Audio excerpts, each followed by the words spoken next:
Bien, ya se puede ver la diapositiva, ¿verdad?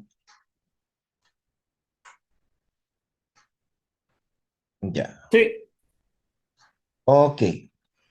Hoy nos corresponde ver la quinta clase y la penúltima de este ciclo, que es acerca de la paleontología y las evidencias que nos ayudan a entender y verificar que todo apunta a un creador, a la presencia de un creador.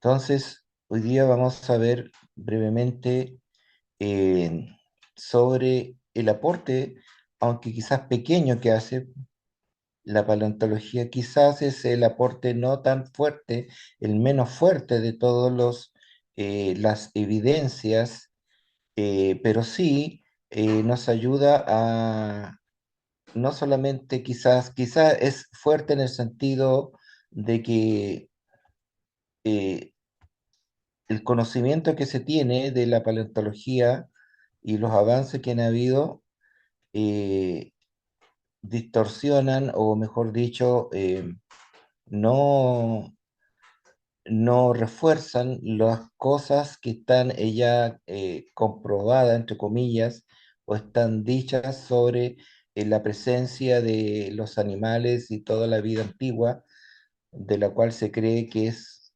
únicamente fruto de la evolución. Pero antes de eso, vamos a introducir diciendo que la paleontología es como una prima de la biología, obviamente, porque estudia la vida pasada, digamos, a través de los fósiles, de los restos fósiles. Eso es principalmente lo que estudia la paleontología, es decir, todos los hallazgos de vida, a diferencia de la arqueología, ¿verdad? Porque tenemos que hacer, yo por lo menos cuando estaba en la enseñanza básica y nos pasaban historia y me gustaba mucho eso y no me explicaban mayormente, o quizás no recuerdo, pero no me explicaban bien qué es lo que diferencia había, aunque parece que en el libro sí, ahora que recuerdo, sí aparecía la diferencia, pero eh, es bueno hacer la comparación para que nos quede más claro y a veces no nos confundamos. Entonces, la paleontología se dedica al estudio de la vida pasada, de las vidas, de los restos biológicos, en otras palabras, o restos fósiles también del pasado, cientos o miles de años. Y la arqueología, ¿cierto?, se dedica al hallazgo de utensilios y todo lo hecho por el hombre, ya sea edificios, ya sea la cerámica, ¿verdad? Las monedas, la numismática, etcétera. Entonces hay una gran diferencia, y ambas obviamente están también acompañadas de la historia. De hecho, hay libros de historia donde traen todavía, o traían en el pasado, ahora no, me parece que no, no los he visto últimamente, pero he visto libros de biología de enseñanza media de la década de los 70 y también de la década de los 80, como mucho, generalmente de los 60, donde libros de historia donde aparecen, como estamos hablando de la historia, ellos dan por hecho, ¿cierto?, la vida de los animales o de los seres vivos millones de años atrás, según ellos aducen, millones de años atrás. Entonces, la metodología la pueden introducir tanto en la historia como como en los libros de biología también. Al igual que la arqueología, pero la arqueología más en los libros de historia por ser estudios de cosas muertas, cosas hechas por el hombre generalmente. Entonces vemos que la paleontología nos puede ayudar para poder diferenciar qué cosa realmente tiene, porque aquí viene ya algo importante, que es la teoría. ¿Qué es lo que son teorías, o cuáles son teorías y cuáles no? ¿Y por qué razón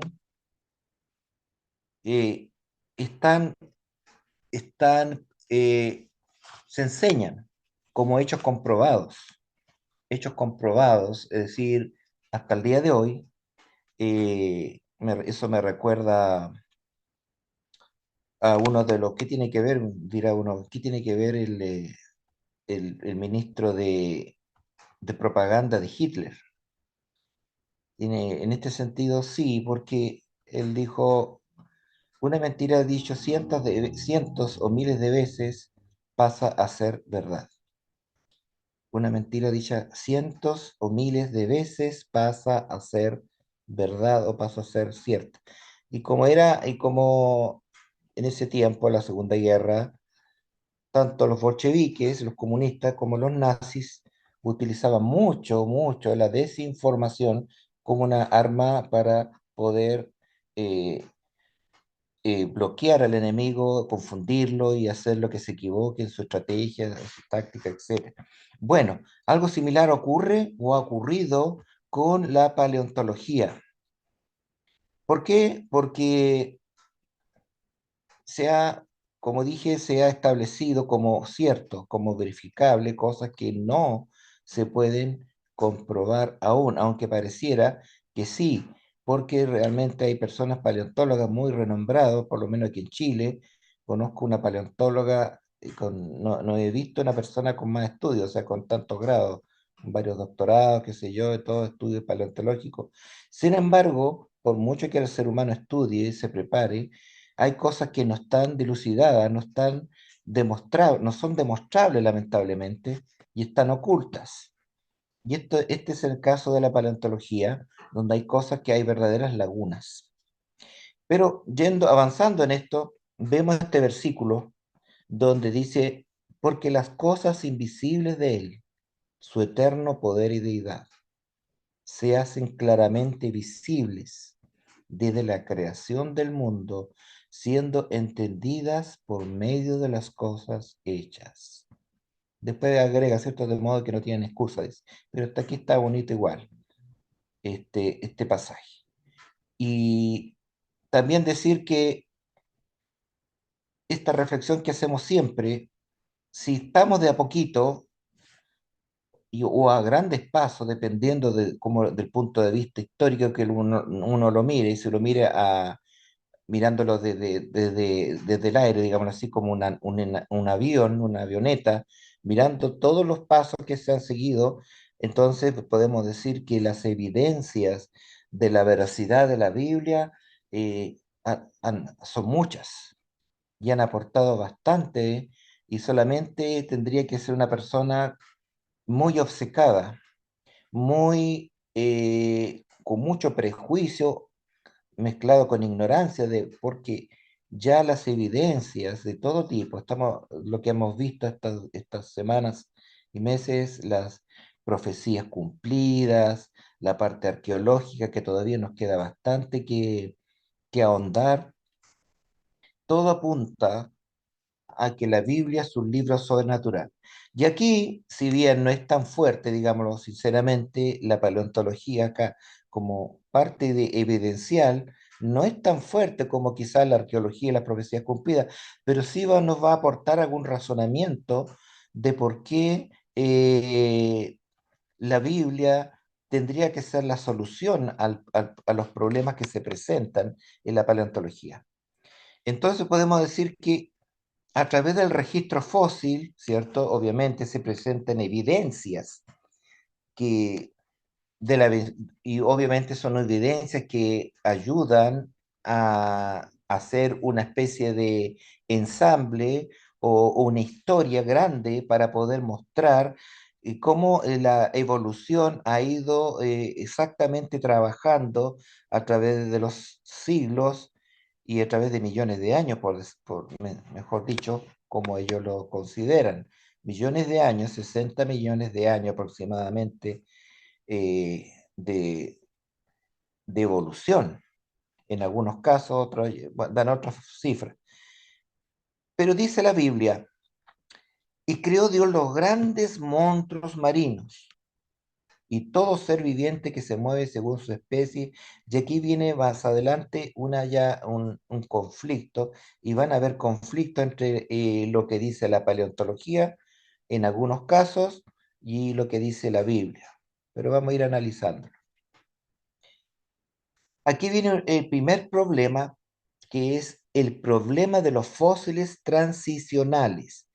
¿En qué consiste esta situación? Bueno, recordábamos, ¿cierto?, que Charles Darwin, ¿cierto?, este naturalista inglés, basó su teoría de la evolución de las especies, ¿verdad? Que, lo que constaba en una cantidad gradual de una cantidad enorme de años mediante se acumulaban pequeñísimas variaciones, las cuales iban haciendo que las especies, los seres vivos, iban mutando, ¿verdad? Mutando, cambiando su apariencia para poder desarrollarse en un medio, en el medio adecuado en el cual se desenvolvían.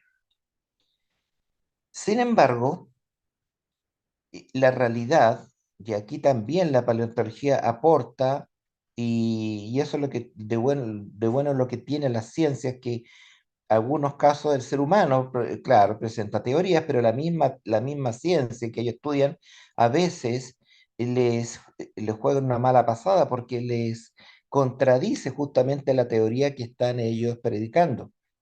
En este caso, eh, la paleontología ha encontrado lagunas entre la forma de vida. Es decir, de partida podemos decir que Darwin, si bien presentó su teoría muy detallada, la teoría de la evolución de las especies, pero existen hasta el día de hoy lagunas con las cuales podríamos decir no existe evidencia completa de la narrativa de la evolución tradicional.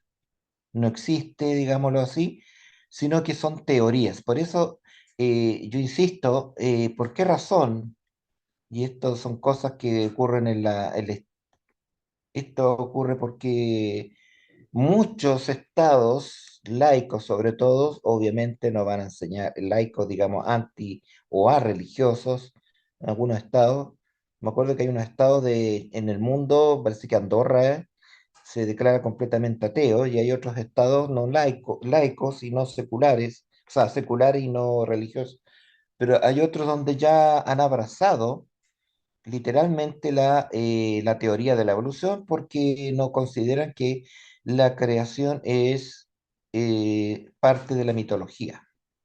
O sea, son cosas inventadas, creadas, son muy muy lindas, muy románticas, pero son leyendas, historias, mitos. Entonces no caben dentro, no se les considera ciencia. Pero aquí estamos viendo, y con todo lo que hemos visto en estas semanas, que la Biblia sí, dicho así, aguanta muchos análisis con respecto a que sí puede ser o tiene más fundamento, más apoyo que las mismas ciencias, o mejor dicho, teorías que ellos propugnan. En este caso también tenemos que acá en la explosión del Cámbrico, se supone que el evento ocurrió hace 540 millones de años, donde de manera súbita aparecieron la mayoría de los principales grupos de animales, como los artrópodos. Como usted puede ver acá, aquí me dediqué a hacer eh, artrópodos, ¿cierto? Es decir, los artrópodos los que tienen una caparazón externa. Los artrópodos y por dentro son materia blanda. Y, y los moluscos y equinodermos, también los que tienen conchitas, todos, ¿cierto? Los nautilos que se ven acá y otros moluscos, etcétera. Entonces, plantea una evolución gradual de estructuras biológicas que son bien complejas en un tiempo relativamente corto. Y eso también, de alguna manera, se contradice con la misma ciencia de la paleontología. ¿Por qué? Porque algunos paleontólogos o naturalistas han teorizado Sin embargo, no han podido ahondar debido a que, recordemos, hay lagunas dentro de la misma ciencia. Por lo cual, si hay lagunas, difícilmente podemos hacer una secuencia lógica o secuencia histórica, en este caso biológica, de los acontecimientos. Y no podemos poner o hacer una ley, por ejemplo, como la ley de Newton, que sí es completamente comprobable, ya tantas veces se ha comprobado la velocidad de aceleración, por ejemplo, la manzana de Newton, que cae a 9,8 metros por segundo al cuadrado. Sin embargo, acá no podemos comprobar muchas cosas de lo que ellos teorizan. Y otro ejemplo de lagunas en el registro fósil es la aparición de vertebrados. Ya estos seres ya obviamente ya no tienen, no son solamente de caparazón externa, muchos de ellos, sino que ya tienen vértebras. Y está documentado que estos animalitos pasaron también por un periodo relativamente corto. Y, y vemos que según ellos sostienen, entonces, según lo que sostiene Darwin, por supuesto que se apoyan en la teoría de Darwin, pasamos de los artrópodos, pasando por los vertebrados, los primeros vertebrados, obviamente en un ambiente acuático donde luego pasaron en una proyección a, a las aves. Entonces, eh, por ejemplo, acá dice el Archaeopteryx, ¿cierto? Que es una forma, una especie de dinosaurio con alas, un ave dinosaurio con alas, parecido a los otros que hay por ahí también, eh, pero sigue siendo un debate. Y la ausencia de numerosas formas intermedias sigue siendo el problema. Ese es el problema, que entre los artrópodos, los vertebrados y las aves hay muchas lagunas y no se puede establecer cómo evolucionó o fueron evolucionando cada una de estas especies a otro eslabón, digámoslo, o subiendo la escala de las especies. Aquí ya tenemos un gran problema, es un problema grave. Y después, obviamente, porque vamos a la secuencia lógica, ¿verdad? A un ser más elevado, al origen de los mamíferos. Entonces vemos que pasamos de los reptiles o de las aves a los mamíferos, entonces también hay lagunas, no hay certeza absoluta de la mutación del cambio, sino que solamente se sostiene que, como dice Darwin, a través de muchos siglos van habiendo cambios muy pequeños, no estamos hablando de siglos, sino millones y millones de años. Entonces estos varones, estos paleontólogos, han llevado a proponer entonces una teoría que le llaman la teoría del equilibrio puntuado, Stephen Jay Gould y Niles Eldredge, que sugieren ellos que las especies permanecen estables durante largos periodos y luego experimentan cambios rápidos en eventos de especiación abruptos, pero eh, obviamente esto es una teoría nada más, no explica los mecanismos genéticos, no lo explica para nada donde se supone se obtienen estos cambios radicales. Entonces quedamos igual. Y hasta aquí entonces podemos decir o concluir en primera instancia que si bien la paleontología estudia mucho y sabe mucho desde el punto de vista biológico, pero adolece de muchas pruebas con las cuales podemos asegurar que toda la vida existente en la Tierra hasta el día de hoy tienen un origen evolutivo. Pero esto mirando desde el punto de vista negativo, solamente mirándolo desde el punto de vista negativo, debido a que más adelante ahora vamos a ver qué podría aportar la paleontología, un poquito que sea, para poder contradecir, o mejor dicho, la Biblia con apoyo de la paleontología, para contradecir muchas cosas que se supone son ciertas, son seguras, pero que no pasan de ser teorías. Y dijo Dios, produzca la tierra seres vivientes según su género. Esto ya aquí como, esto es tan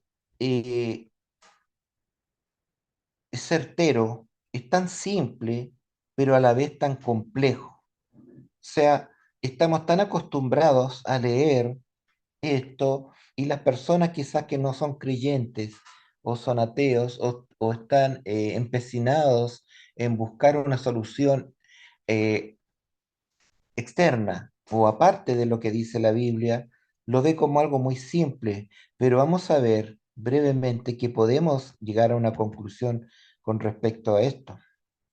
Pero antes de eso vamos a hacer unas preguntas para poder retroalimentar. ¿Qué es la paleontología, mis hermanos?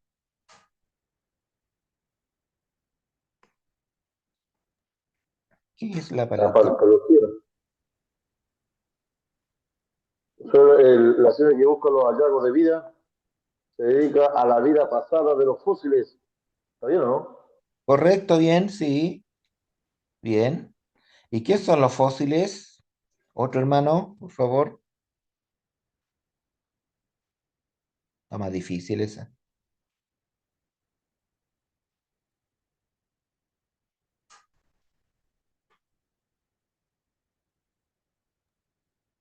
Bueno, Los los fósiles fósiles. puede ser, Pastor, bueno, Mauricio, con respecto ¿cómo se llama?, objetos o utensilios que se hayan encontrado, digamos, tanto lo que creó el hombre como también lo puede haber encontrado, digamos, en la naturaleza, digamos, como por ejemplo un esqueleto, está unido en la biología, ¿no es cierto?, con la patología en ese aspecto que se encuentra en la historia, algo así, más o menos lo que estoy entendiendo. Más que todo los fósiles se lo estudia netamente la paleontología porque como no son hechos por el hombre, son restos que están convertidos, endurecidos, casi en estado de piedra, muchas veces, o arcillosos, etcétera, que son restos de animales que están en ese estado, digamos. Pero sí, también la arqueología a veces estudia personas que han encontrado personas, pero no de historia reciente. Por ejemplo, encontraron una vez a un soldado, a un atleta romano, me parece, o un gladiador, que el arqueólogo tuvo que pedirle ayuda a un antropólogo forense para poder demostrar que, para ver si, para ahí llegaron a la conclusión que era un atleta porque tenía desgaste en cierta parte del cuerpo, donde lanzaba el disco, la jabalina, etcétera, etcétera. Entonces, claro, los fósiles son más relacionados con la paleontología, son restos endurecidos de material sólido y que en alguna oportunidad fueron seres vivos. Eso más que todo, no ahondemos tanto, sigamos. Ahora volvamos al problema de la complejidad reductible. El problema de la complejidad reductible es que para funcionar tendrían que tener múltiples componentes interdependientes entre sí. Entonces, si eliminamos cualquiera de estos componentes, el sistema dejaría de funcionar. Y esto en biología es algo básico porque si así ocurriese, entonces se contradice la noción de los organismos que evolucionan gradualmente a través de modificaciones sucesivas. Y vamos a ver, por ejemplo, el caso de los humanos. ¿Cómo es posible que un ojo humano pueda ir evolucionando de menos a más? ¿Cómo fue evolucionando? Siendo que la visión depende de la interacción de múltiples partes, incluyendo, como acá dice, la retina, el cristalino, el nervio óptico, el córtex visual. Y si alguno de estos elementos no estuviese o fuera defectuoso, el sistema no funcionaría. Entonces aquí hay un gran problema también para los teóricos de la paleontología, que cómo pretenden ellos asegurar de que han habido cambios, aunque sea pequeños, siendo que el más mínimo cambio en algunos aspectos que de todos estos componentes haría estar defectuoso o sencillamente que el órgano no pudiese funcionar. Entonces aquí tenemos un gran problema también, otro gran problema para los teóricos de la paleontología. No digo que la paleontología esté mal en todo, en- en su complejidad, o mejor dicho, en toda su extensión, sino que las teorías que siempre se preconizan, se aducen, se predican, no necesariamente tienen un asidero completamente científico. ¿Y qué decimos, por ejemplo, del flagelo bacteriano? Que es un motor molecular giratorio compuesto de proteínas especializadas que permite el movimiento de ciertas bacterias.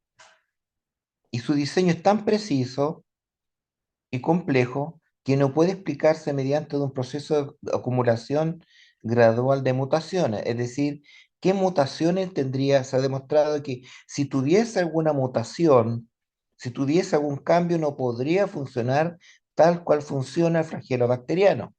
Es decir, acá tenemos otro gran problema, cómo poder modificar el flagelo bacteriano sin que sea en sí mismo un flagelo bacteriano.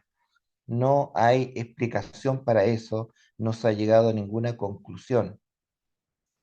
A propósito de ojos que estábamos viendo recién, cuando era joven yo trabajaba con un socio teniendo cajones de abejas.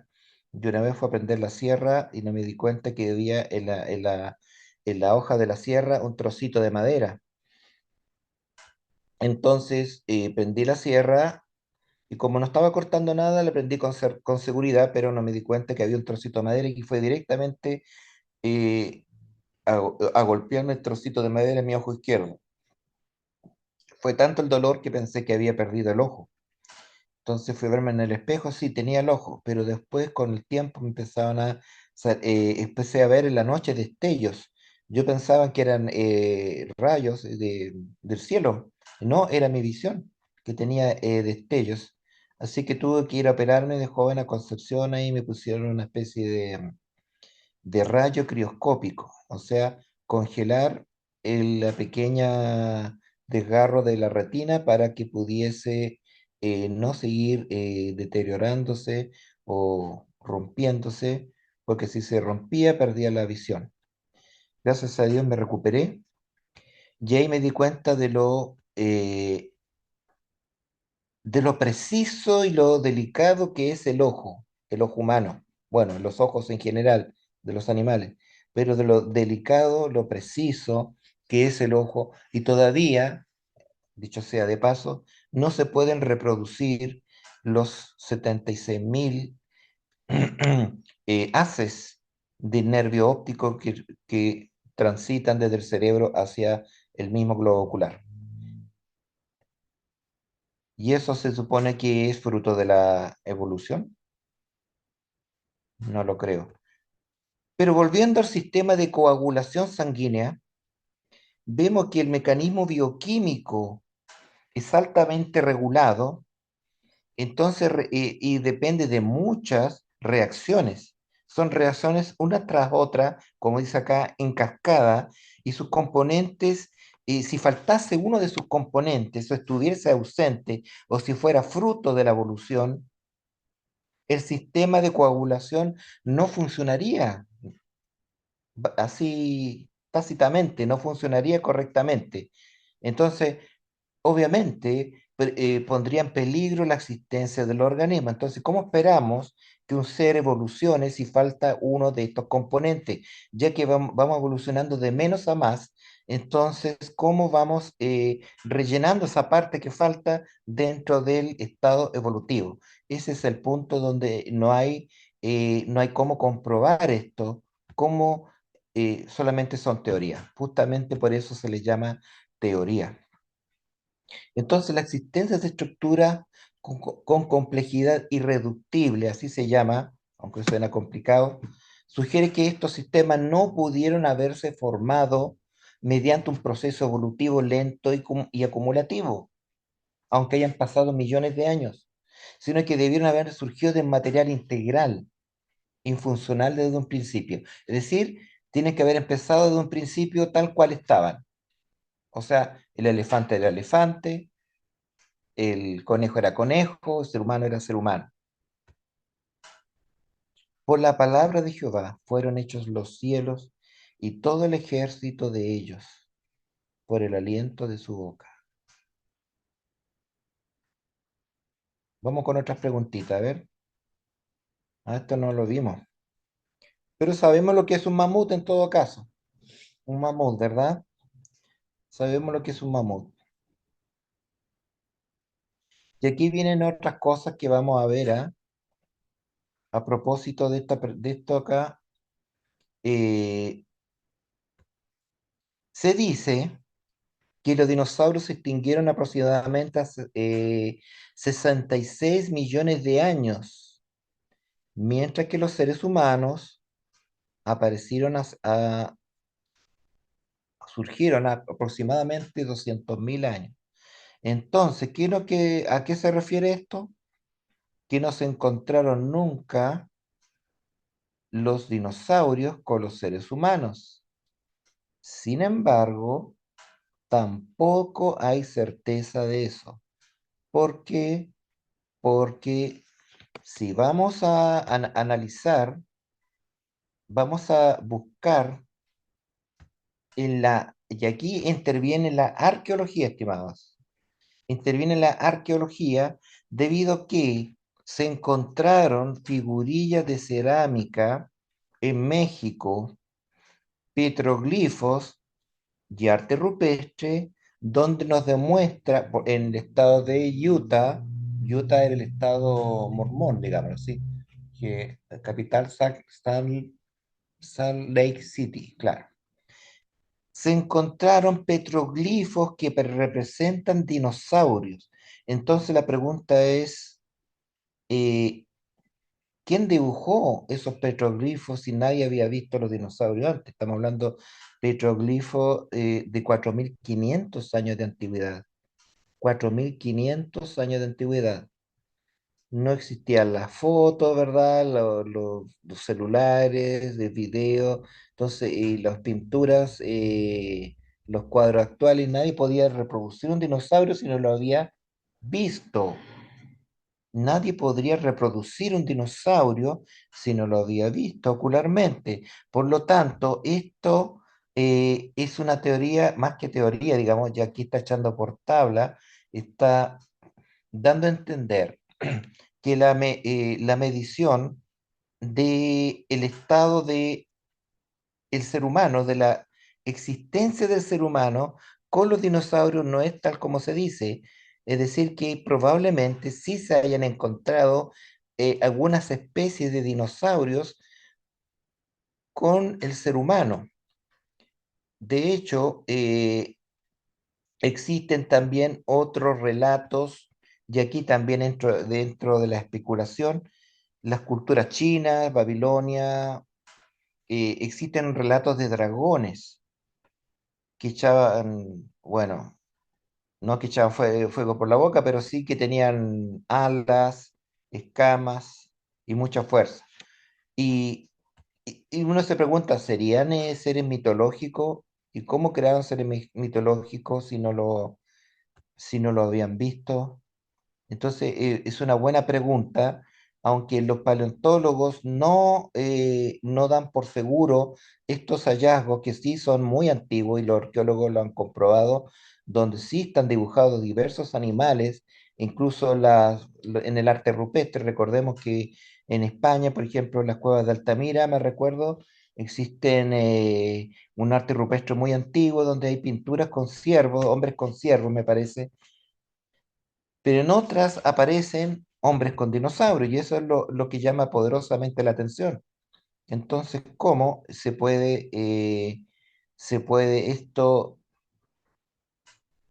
eh, cómo se puede relacionar bien con lo que estamos nosotros, con lo que ellos dicen y lo que dice la Biblia. Bueno, recordemos también, recordemos al libro de Job, que bien, si bien algunos lo interpretan cuando hablamos de Job, capítulo 40, y habla de la descripción de Behemoth, cuando habla que el Behemoth, bueno, algunos lo interpretan como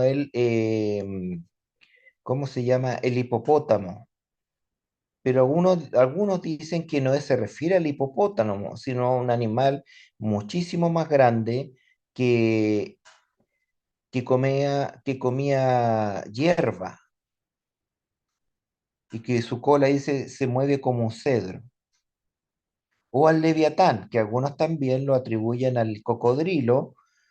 Y sacarás tú al leviatán con anzuelo, su estornudo enciende lumbre, de su boca salen llamas de fuego, centellas de fuego brotan.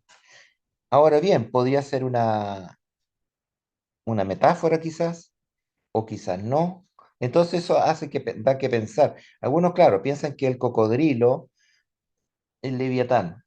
Algunos estudiosos dicen, no se refiere al cocodrilo, en este caso acá el leviatán. Si bien puede ser cierto, sí, pero recordemos también que el cocodrilo eh, es un animal, es un reptil muy antiguo, que se ha calculado varios años antes. Entonces, como que también por una parte se comprueba el hecho de que el cocodrilo, aunque no sea el animal que se menciona acá, es muy antiguo, es antiquísimo. Entonces podemos llegar a la conclusión de que eh, hay argumentación para poder decir en parte que no todo lo que teorizan los científicos, los paleontólogos, es completamente cierto. Y vamos al diseño del ADN también. Recordemos que el ADN es la información genética, es como es como en computación, no sé, el disco duro, que tiene toda es como el mapa que muestra toda la estructura y función, el código informático de un ser vivo. Entonces, y es tan complejo y es tan a la vez preciso que ha llegado a hacer pensar a científicos y filósofos a considerar que esto ya es fruto de una vida inteligente, de un diseño inteligente, de un creador.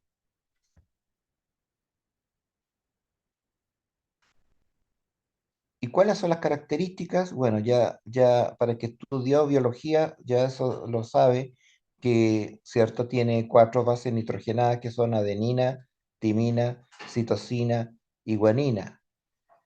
Y como dice acá, similar a un software de un código binario, ceros y unos. Es una estructura precisa que da toda la información para la formación biológica y que es algo que no es para nada azaroso ni aleatorio, sino completamente racional. ¿Y qué dice este señor? Dice, el ADN no solo es complejo, este señor William Dembski, sino también tiene información especificada, lo que significa que no solo es altamente organizado, sino que también contiene instrucciones precisas para la construcción de proteínas y la regulación de procesos celulares.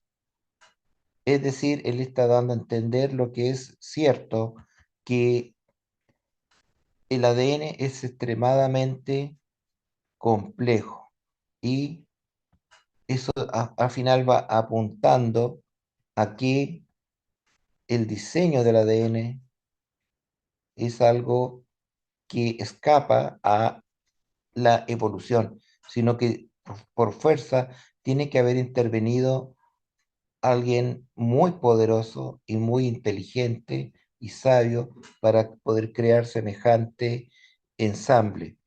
Entonces, la codificación del ADN no solamente crea vida, sino que sostiene, regula y repara hasta donde se puede, ¿cierto? Por ejemplo, si no estuviese en el ADN, por ejemplo, en nuestro hígado, han habido casos donde hay personas que tienen enfermedad al hígado y necesitan un trasplante urgente. Sin embargo, han habido familiares que tienen la misma grupo sanguíneo, qué sé yo, se me olvidó la palabra, donde tienen, olvidé la palabra, el término técnico, al final le pueden ellos convidar un poco de hígado. Y el hígado, como se puede regenerar, ¿Son entonces compatibles? eso, muchas gracias, mi hermano. Compatible, tiene compatibilidad, porque a veces, aunque sean familiares, no tiene compatibilidad, pero en este caso tiene compatibilidad, supongamos, el familiar, y le suministra hígado, y el hígado se puede regenerar y eso es maravilloso. Y eso está obviamente ya prediseñado dentro de nuestro ADN y también nuestra piel. Recordemos que si nosotros nos hacemos un corte, depende de la profundidad, ¿cierto? Aunque sea a veces profundo, como el caso de las películas donde se suturan ahí, el soldado se sutura en el campo de batalla o en el hospital, le suturan la herida, o bien si no, el corte va relativamente corto, chico, se regenera la piel, se cierra y se recupera. Todo eso está dentro del ADN. Entonces, aquí, ¿qué conclusión podemos llegar? Esto no puede ser fruto de la evolución porque es demasiado perfecto. Y el ser humano está hecho para funcionar a veces con muchas cosas menos, o con un brazo, qué sé yo, con una pierna, que le falta un ojo, etcétera, etcétera. Y todo, y obviamente que no hay cosas que no podemos recuperar. Por ejemplo, la dentadura, no, a veces nos hubiera gustado tener la dentadura de los tiburones, que ellos la recuperan, pero eh, ahí no le dejaremos pega a los dentistas, entonces también tenemos que ser consecuentes. Entonces, pero el hecho de que el ADN contenga una cantidad masiva de información organizada con mecanismos de autorregulación y reparación es un indicio fuerte que la vida ha sido diseñada intencionalmente y ese es el punto que queremos llegar. La vida ha sido diseñada intencionalmente. Eso sostenemos nosotros los creyentes, que intencionalmente el Creador creó la vida, la vida. Entonces también podemos manejar probabilidad, pero hoy día no traje la estadística, de que esta complejidad surgiera por azar es extremadamente baja, lo que refuerza la hipótesis de un diseñador inteligente detrás de la biología. Y yo creo que más adelante, si el Señor no viene antes, vamos a ir encontrando, ir hallando más descubrimientos en relación a la vida en la tierra, porque eh, si bien se ha adelantado, se han constituido muchas evidencias científicas en el campo incluso en el campo de las matemáticas, de la física, de la arqueología, de la antropología, eh, y se han ya dado razones poderosas, fuertes, sólidas, por las cuales podemos nosotros sostener que la Biblia no es un libro cualquiera, sino es un libro sobrenatural y también, si bien no es un libro científico, es un libro sólido, es un libro veraz que tiene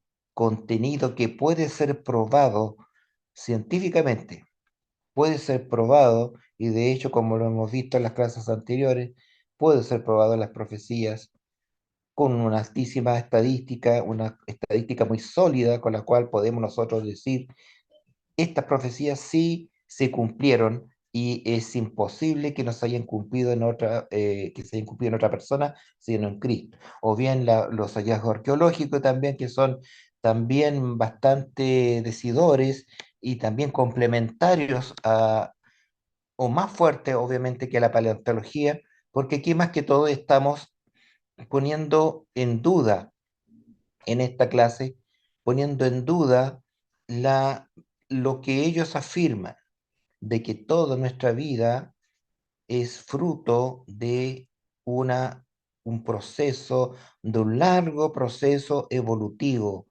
eh, con los cuales avanzamos a los animales superiores, ¿verdad? Entre comillas, los mamíferos y también, por supuesto, la corona de la creación que decimos nosotros, pero que le llaman el Homo sapiens, ¿verdad? Que somos nosotros, pero es más, ya más evolucionado. Sin embargo, también podemos decir, aunque aquí no lo pusimos, de que no existe todavía, no se ha hallado, y según algunos dicen que sí, pero no, no se ha hallado el eslabón perdido. El eslabón perdido, es decir, en la mutación, el cambio entre el Australopithecus y todos esos seres simiescos ya con similitud al chimpancé, al gorila, y llegando hasta el hombre de Cromañón, el nombre de Neandertal, que ya son seres completamente humanos, ya completamente erguidos, ¿verdad? Entonces no se han encontrado, todo lo contrario, se han encontrado farsas, mentiras.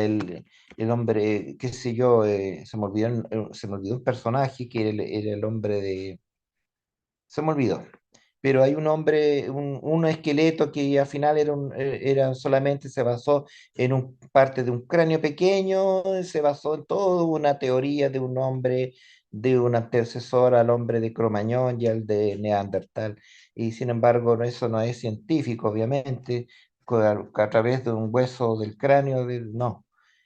No se puede llegar así. Y en otros casos también se ha detectado que eran animales con enfermedades a los huesos, etcétera. Entonces, al final, eh, por mucho respeto que se tenga y a las personas que estudian la paleontología, la biología sí, obviamente, estudia la vida y eso es algo, algo más, digámoslo así, preciso, algo más conciso, más definido, pero cuando empezamos a crear ideas no de la nada, pero sí de teorías, de indicios nada más, no podemos estar diciendo que estamos haciendo ciencia de plano, ni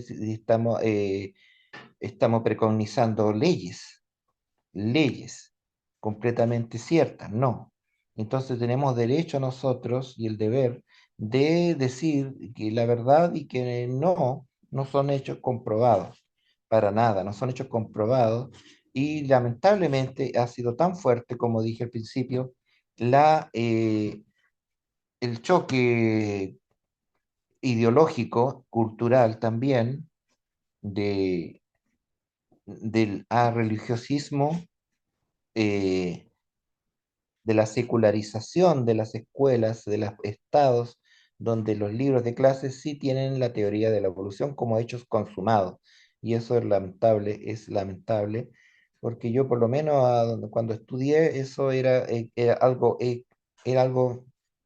dado como cierto, como ya seguro. O sea, así ocurrió y no nada de eso, no, o sea, la creación no. Y eso fue un trabajo que se hizo durante muchos años, no fue un trabajo, un golpe rápido, sino que fue un trabajo fuerte que empezó en el siglo XIX y empezó a abrazarse esta teoría de la evolución como algo completamente cierto y como la explicación, la verdadera explicación. Eh, por fin llegó la explicación de cómo empezó el ser humano a desarrollarse a través de los miles, millones de años y también la vida en la Tierra. Entonces, nosotros ya sabemos, pero podemos llegar a una conclusión, porque tú formaste mis entrañas, tú me hiciste del vientre de mi madre, maravillosas son tus obras. Y esto es muy lindo, el Señor nos creó y ojalá que podamos nosotros llegar al corazón de las personas que realmente y hacerle entender de que la ciencia y la fe no están en guerra, pero la verdadera ciencia no contradice la Biblia.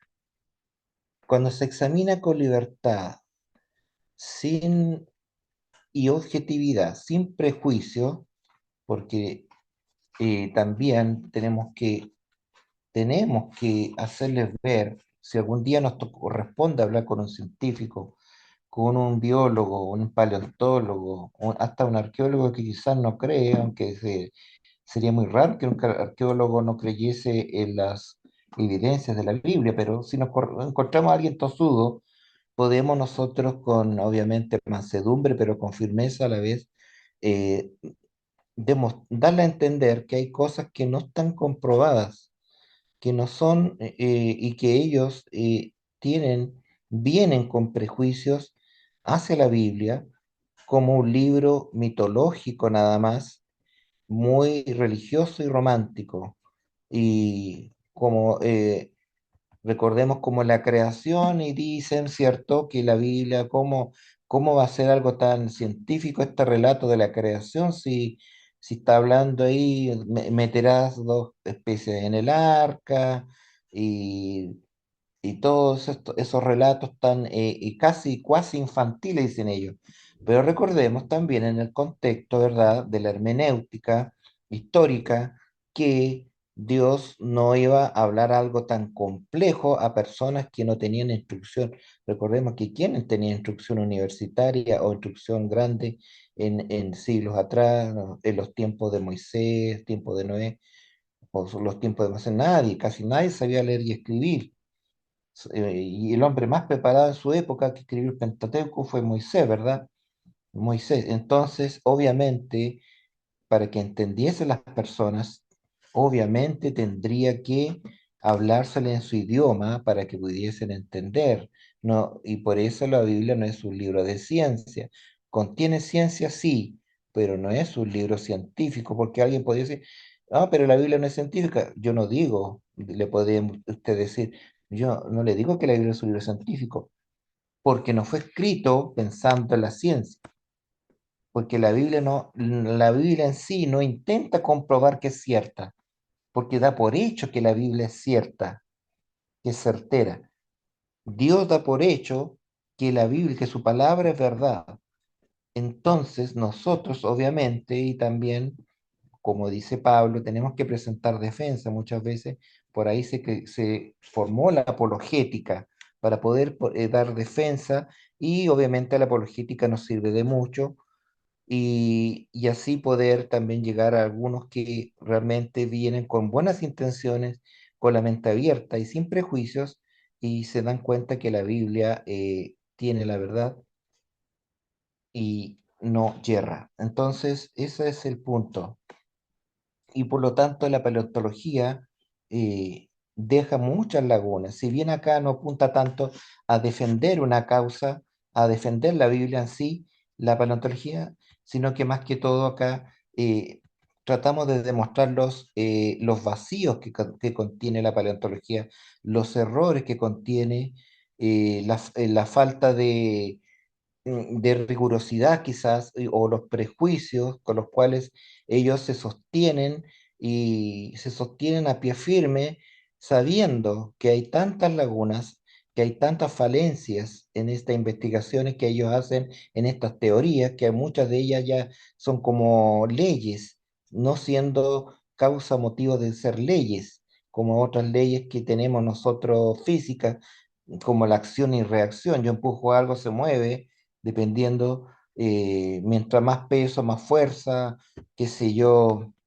todo lo que sube tiene que caer, leyes físicas comprobadas, archicomprobadas, pero estas cosas no están archicomprobadas, ni siquiera algunas están comprobadas.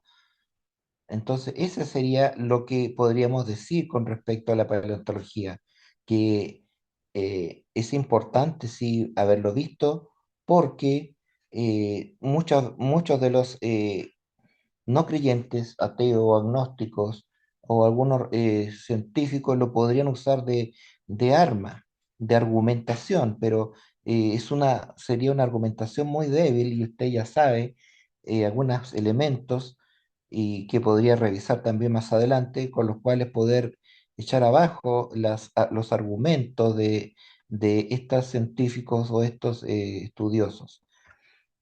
Y llegando al punto 27, ¿cierto? Acá tenemos algunas preguntas. Eh, no, voy a hacer una sola pregunta más. ¿Por qué el ADN es importante en los seres vivos?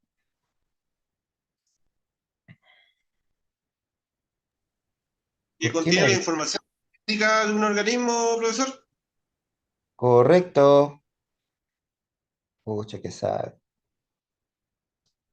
mucho, sabe mucho. Bien. Acá está el glosario que de repente, bueno, es bueno pasarlo, pero no sé si lo puse yo en la hojita que le voy a hacer llegar con los apuntes de 10 páginas, que viene más detallado de lo que hoy día he pasado.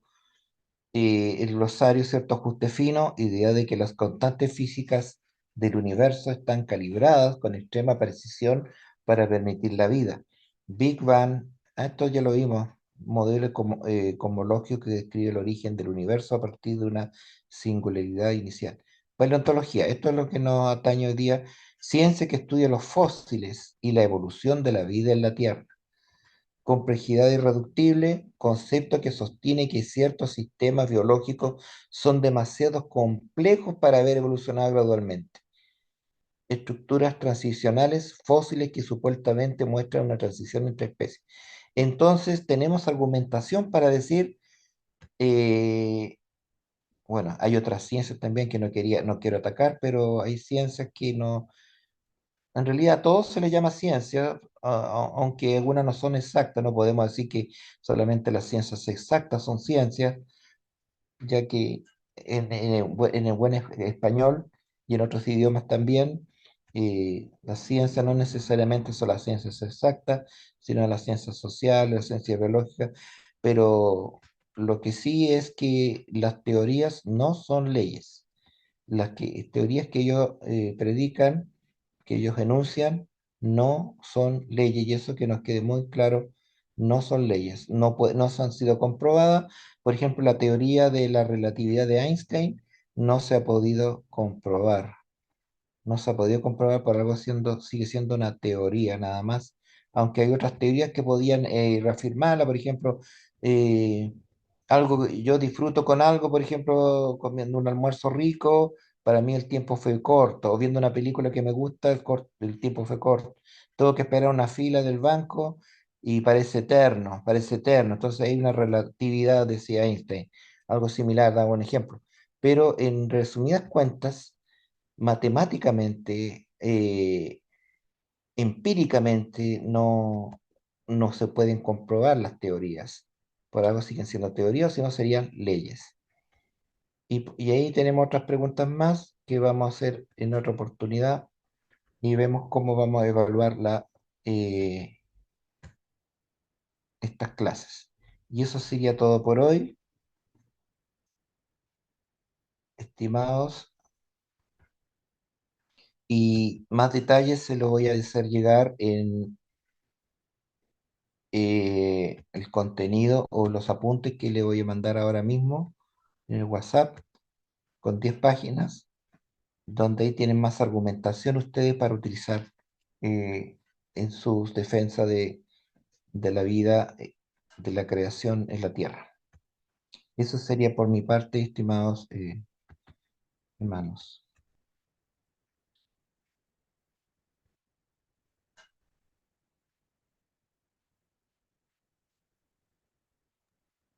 Doctor hermano Patricio, Dios mío. ¿No está el hermano Patricio? ¿No? Ya. Entonces, Oiga, no importa, no importa si tienen alguna pregunta, De hecho, yo tengo una. ya. Eh, Básicamente, la paleontología que usted dijo, el estudio de los dinosaurios, me ha tocado personas que me han refutado y pelean en cuanto a la veracidad de la Biblia. Y son bastante acérrimos. En cuanto a que una teoría, como decía recién este, una teoría es algo que puede ser, como también que no puede ser. A mí me pasó, tuve que aprender varias teorías de la educación que solamente la teoría y la aplicación nunca se aplican así como completamente. Claro, Eh, entonces, ¿qué pasa? Que muchas veces las personas que tienen esa concepción es porque ya vienen con una estructura, o sea, es difícil darlo vuelta a menos que el Señor a uno lo ayude, porque esa es la sí. verdad. Entonces, más que nada, la pregunta es, ¿cómo podemos pescar todo esto que usted nos enseñó, que es bastante valioso, mucha información, siempre lo digo, poder tratar de explicarle a estas personas cómo llegar a ellos? Yo creo que es el desafío. Esa es mi consulta. Sí, recordemos que como nosotros estamos enseñando una verdad viva y en primer lugar estamos enseñando algo espiritual. La Biblia es un libro, si bien es un libro que tiene historia, tiene arqueología, tiene profecías cumplidas, pero también es un libro espiritual. Entonces, lo primero que tenemos que hacer es orar y pedirle al Espíritu Santo que nos guíe, porque dice él que nos llevará a toda verdad y justicia, y también, incluso dice y Jesús que él, en un momento él pondrá, el Espíritu pondrá palabras en nuestra boca. Sin embargo, eso no quita que nosotros tenemos que ser responsables y prepararnos bien y de antemano, ojalá sabiendo que si vamos a conversar con una persona muy instruida, dependiendo de qué área está instruida, puede ser en historia, puede ser en biología, que es fuerte eso, que conocimientos vastos tienen algunos son docentes y ya se manejan bastante bien. Entonces, eh, si usted se encuentra que no está preparado, mejor no hacerlo de inmediato, aunque quizás tendría mucho anhelo de hacerlo rápido luego, pero quizás esperar un tiempo y prepararse bien. Todo eso apuntando a que el propósito de aquí no solamente sale usted bien parado, sino también salir la verdad, la palabra de Dios que quede bien también, en este caso la creación, el concepto de la creación quede bien, prepararnos bien con pregunta y respuesta, puede ser elaborar un cuestionario grande, largo y aprenderse de memoria, y prepararlas, o bien también mirar en YouTube o en algunas páginas los debates que son muy interesantes, biológicos o arqueológicos, entre un creyente porque hay un famoso debate ahí entre un apologista, que obviamente no es nada de ignorante el cristiano, pues sabe, tiene no sé cuántos estudios,